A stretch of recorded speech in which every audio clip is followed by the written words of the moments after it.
यहाँ आपको अपडेट करेंगे। DGISPR आज दोपहर 3:15 बजे अहम प्रेस कॉन्फ्रेंस करेंगे। DGISPR इंसदाद दहशतगर्दी और सिक्योरिटी उमूर पर प्रेस कॉन्फ्रेंस करेंगे।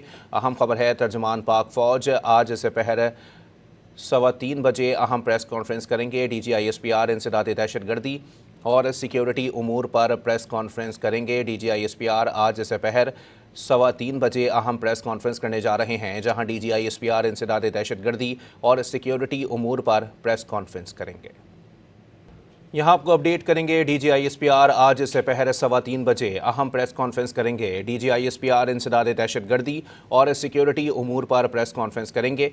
अहम खबर है, तर्जुमान पाक फ़ौज आज दोपहर 3:15 बजे अहम प्रेस कॉन्फ्रेंस करेंगे। DGISPR इंसदाद दहशतगर्दी और सिक्योरिटी उमूर पर प्रेस कॉन्फ्रेंस करेंगे। DGISPR आज दोपहर 3:15 बजे अहम प्रेस कॉन्फ्रेंस करने जा रहे हैं, जहां DGISPR इंसदाद दहशतगर्दी और सिक्योरिटी उमूर पर प्रेस कॉन्फ्रेंस करेंगे।